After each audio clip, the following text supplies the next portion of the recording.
Pour commencer donc le tuto, vous venez faire donc un patron que vous aurez dessiné en fait selon le modèle via une photo de Google. Donc là, vous voyez que j'ai fait le patron mais j'ai pas découpé. Avec un objet pointu, vous allez venir faire tout le tour, un cercle, et vous allez en venir en faire un deuxième juste à côté. Ensuite, vous venez le découper comme, vous venez faire des traits comme des parts de gâteau. Ensuite là, vous allez voir que je vais me servir d'une règle en fait, parce que je voulais faire bien droit.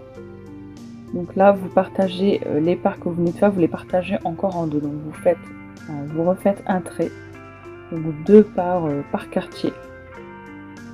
Mais surtout, aidez-vous d'une photo. Moi, je me suis énormément servi d'une photo que j'ai trouvée. Et ça m'a énormément aidé. Donc là, je repasse tout simplement les traits. Ensuite, dans l'anneau, le petit anneau qu'on a fait au départ, vous allez venir faire des petits points. Aléatoirement, peu importe l'ordre, il faut vraiment que ce soit aléatoire.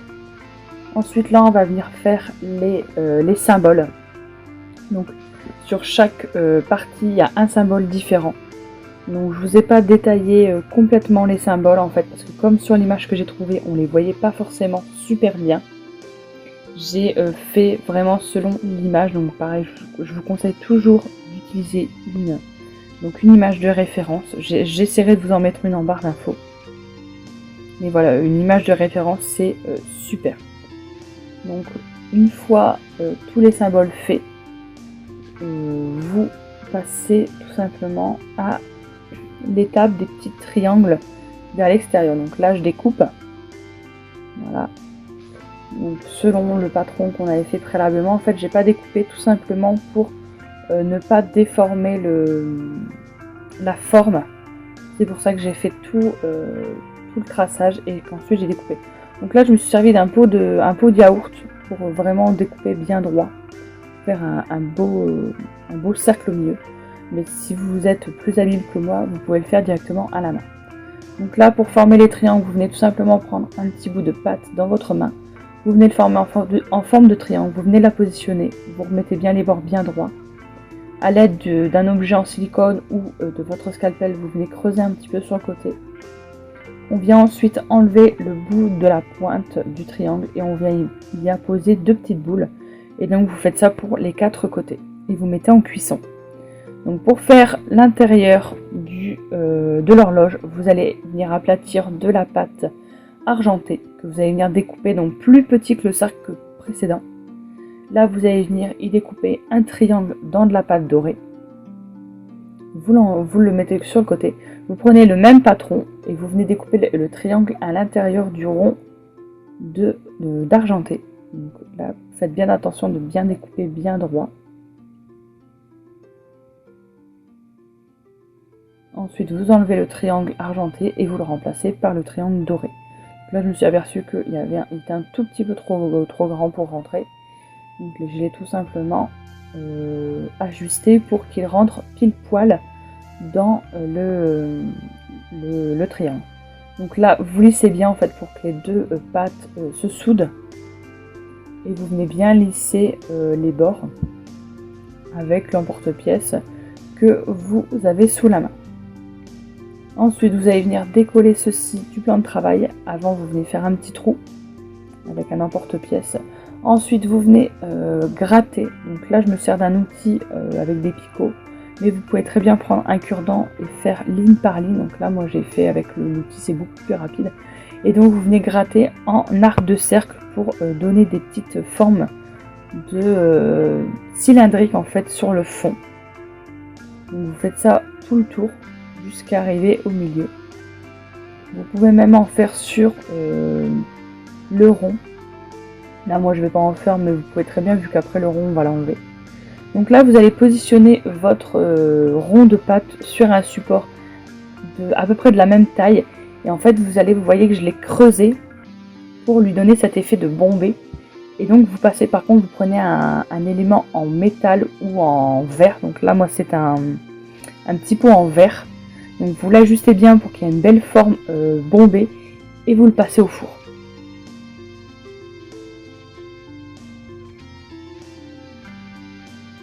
Donc une fois la cuisson terminée, J'ai badigeonné donc la coque de Fimo liquide pour pouvoir ajuster mes petits boudins pour qu'ils tiennent, parce que sur la Fimo cuite, la Fimo crue n'aurait pas tenu. Et donc là vous allez venir faire un dessin. Donc essayez de vous aider toujours de la photo. Donc là par contre il y avait trop de détails, donc j'ai vraiment voulu être beaucoup plus simple au niveau du détail que la vraie image, parce que sinon ça allait être trop long. Donc par contre là au niveau de cette étape là vous n'allez pas tout voir, parce qu'au moment où j'ai filmé j'ai pas fait attention, j'ai continué à faire le schéma avec les petits boudins et en fait j'avais pas fait attention que la caméra avait arrêté de filmer, donc vous allez avoir le début mais pas la fin. Donc par contre ce qu'il faut savoir c'est qu'au niveau de cette étape vous faites bien attention au dessin que vous allez faire, parce qu'il faudra faire exactement la même chose symétrique de l'autre côté de la sphère. Donc faites bien attention de faire des choses pas trop compliquées pour pouvoir les reproduire à l'identique de l'autre côté. Et vous faites exactement la même chose. Donc là sur la partie argentée je fais avec des boudins argentés, et sur la partie dorée je le fais avec des boudins dorés. Donc là on va s'occuper du cabochon du milieu. Donc vous prenez un cabochon en verre rond. Vous allez prendre du coulis caramel de chez Wepam, donc un tout petit peu, hein, il n'en faut pas beaucoup. Vous allez prendre un pinceau et en fait on va tout simplement venir badigeonner le fond du camé, tout simplement pour donner ce petit effet un petit peu ambré que on retrouve sur le cabochon dans le film. Donc là vous voyez que j'en mets par petites touches. C'est vraiment très léger.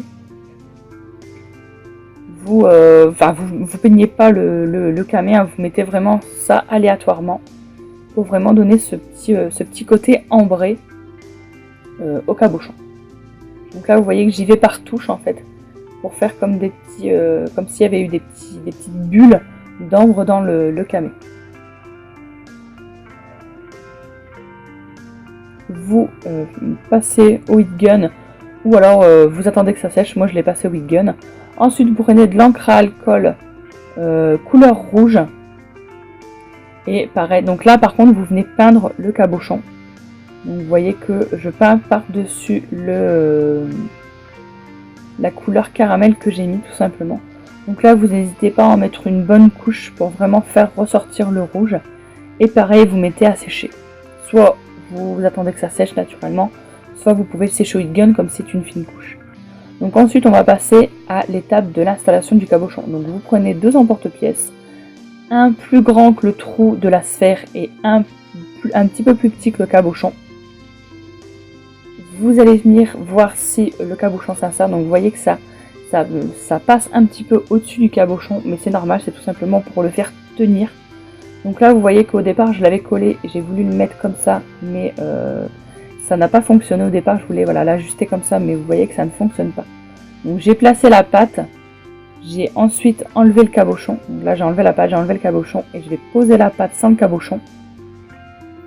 Donc vous le placez bien au milieu, et vous voyez que je l'ai collé avec mes doigts. Ensuite je place le cabochon. Donc là je l'ai placé aléatoirement, mais vous voyez que par la suite je l'ai retourné pour bien le placer.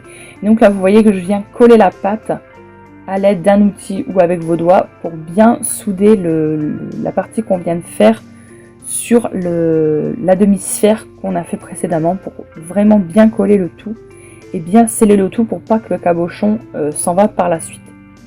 Donc là avec un outil je lisse bien l'extérieur. Bon, alors là vous faites attention, tenez bien le cabochon, parce que comme il n'est pas encore fixé, il risque de s'en aller. Donc là vous lissez bien au niveau du cabochon sur l'extérieur de la sphère. Donc là j'utilise un outil en silicone, mais vous pouvez très bien utiliser vos doigts, ça marche également. Ensuite on vient reprendre de la pâte dorée, le même emporte-pièce qu'au départ.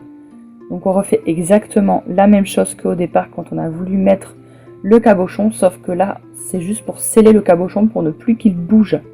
Donc là pareil, vous voyez que je lisse avec mes doigts les bords, tout simplement pour faire adhérer la pâte à la sphère.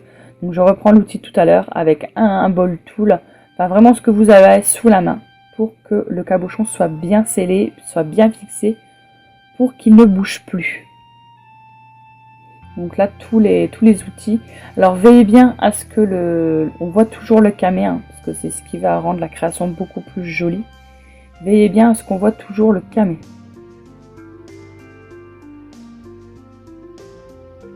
Et donc une fois que vous avez fini de lisser le tout, donc vous voyez que ça prend pas mal de temps. Donc vous lissez bien le tout pour que ça fasse vraiment un joli fini, un joli rendu.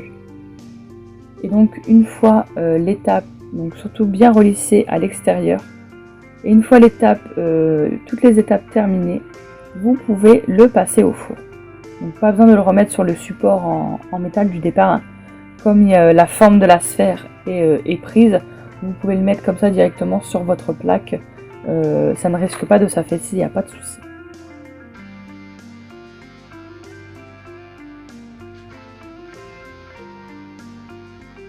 Donc ensuite on va passer à l'œil qu'il y a sur le cabochon. Donc là vous reprenez le même emporte-pièce que tout à l'heure, et là pareil, vous aidez du dessin.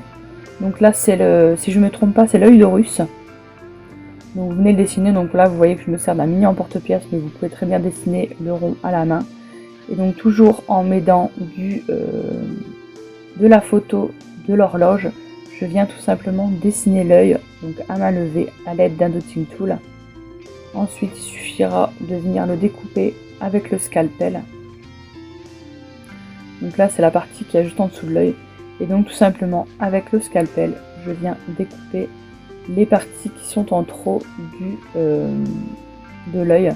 Donc faites bien attention parce que c'est une partie très importante et très délicate, parce que l'œil est vraiment tout petit, parce qu'il est de la taille du cabochon. Donc c'est vraiment une étape très délicate. Donc allez-y tout doucement.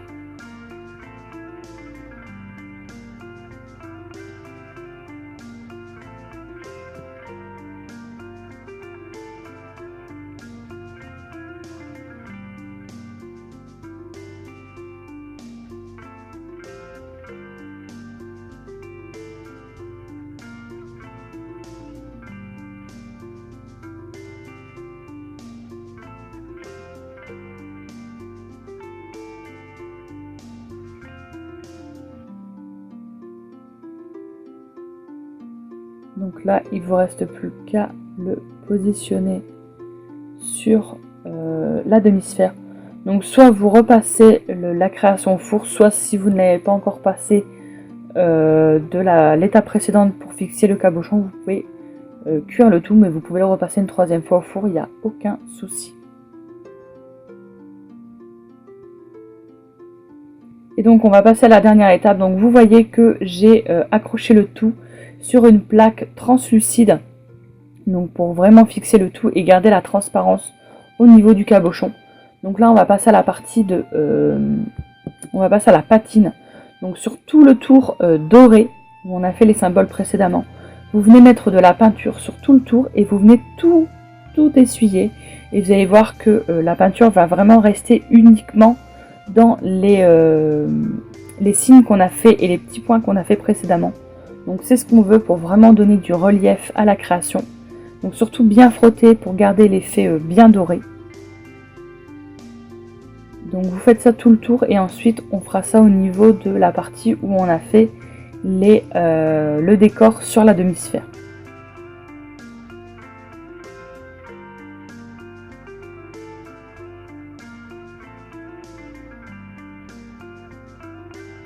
Et j'ai oublié de vous préciser aussi, j'ai fait des petits triangles qui entre la partie dorée et la partie de la sphère, j'ai fait des tout petits triangles. Donc rien de plus simple, vous étalez de la pâte, vous faites des triangles et vous les placez, rien de plus simple. Donc là faites bien attention sur cette partie de bien tout enlever pour que voilà, ça fasse un effet patine mais pas trop. Faites bien attention de ne pas en mettre surtout sur la partie translucide de la création, parce que sur le noir sur le translucide risquerait d'enlever justement l'effet de translucide sur cette partie. Donc voici la création terminée. Donc j'ai mis une petite lumière en dessous en fait pour vous faire voir un petit peu l'effet de l'œil.